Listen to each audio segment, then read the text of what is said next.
Bonjour à vous. Je voulais vous parler du nom. Comment gérer un nom sur notre chemin. En général, on projette certaines choses. On projette, voilà, avec notre mental, on a un plan d'action, un plan de vie, des projets, voilà, qui sont mis en place. Mais la plupart du temps, en fait, on n'écoute pas suffisamment notre cœur, on n'écoute pas suffisamment les signes extérieurs. On est plus à travailler avec notre mental qu'avec nos ressentis.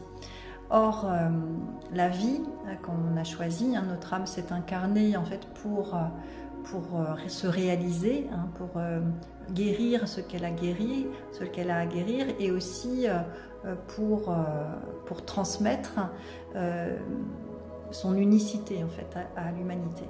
Donc, dans notre parcours, on a notre libre arbitre, et en même temps, on a comme ce que j'appelle l'autoroute du kiff, une autoroute qui, quand on est sur notre chemin, ça vient très vite, les synchronicités se mettent en place idéalement, on se sent léger, on se sent heureux, l'abondance arrive, c'est un cercle vertueux.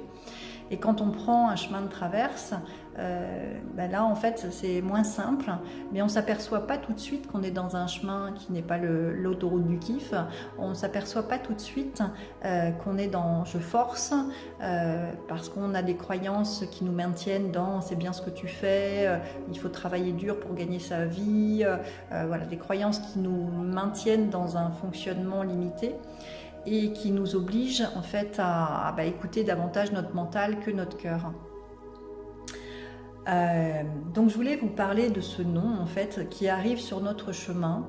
Quand on a un projet qui n'aboutit pas par exemple, ou quand les choses ne se mettent pas en place idéalement comme nous on a prévu, comme notre mental a prévu, et qu'on a un nom sur notre chemin, en fait c'est une chance. C'est en fait un message de l'univers qui nous dit non, il y a mieux qui t'attend. C'est pas ce chemin-là que tu dois prendre, même si dans notre tête on s'est dit non mais c'est ça que je veux, c'est exactement ça, etc. On n'a pas suffisamment de recul en fait sur la situation qui fait qu'on ne peut pas, voilà, on peut se tromper aussi. Alors, moi dans ma vie je me suis j'ai fait des choix en fait qui étaient des choix du mental, et j'ai beaucoup ramé j'ai beaucoup ramé pour pouvoir y arriver, jusqu'à un moment donné où j'étais obligée d'écouter, et après ça a été très vite. Donc quand on a un non, c'est ok, j'accueille, très bien, c'est qu'il y a mieux qui m'attend, donc je vais me connecter là-haut davantage, je vais écouter mon corps, je vais poser des intentions, poser des demandes, voilà comment je peux savoir quel est le meilleur chemin pour moi, qu'est-ce qui m'attend de mieux, voilà, poser des questions, se relier davantage et écouter les signes, écouter son cœur, et être patient. Chose que moi j'ai pas forcément, je le travaille disons. La patience en fait nous permet à l'univers aussi d'œuvrer pour notre idéal, et c'est toujours le question du timing, quand ça ne vient pas au moment où ça devrait venir selon notre mental, c'est qu'il y a ce temps d'intégration ou ce temps de travail sur soi qui va permettre d'être prête ou prêt au moment où ça va se présenter à nous. Donc c'est vraiment faire des choix en reliance avec notre cœur, mais aussi en reliance avec là-haut, qui va nous amener à prendre des bonnes décisions et à lâcher prise en fait ce non qui nous empêche, à lâcher prise et faire totalement confiance, à être dans la foi.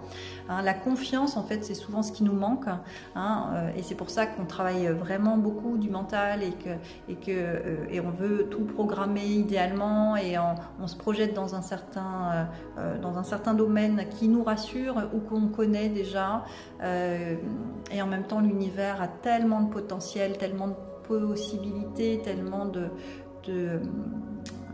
choix que voilà, il faut se laisser porter finalement par ce que l'univers va œuvrer pour nous et va nous mettre sur notre chemin. Voilà, un non.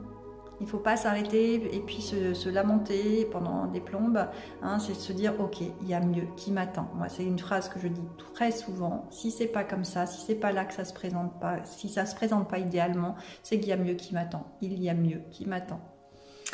Voilà, j'espère que ça vous aidera à mieux gérer le non et à en faire une opportunité plutôt que de se ramener encore des croyances limitantes. Bah ouais, je suis maudite, je suis pas capable d'attirer à moi, qu'est-ce que j'ai fait de travers, etc. On se remet pas en question parce qu'on a un non, au contraire, c'est parce qu'il y a mieux qui nous attend. Faire confiance à l'univers. Merci bien à vous.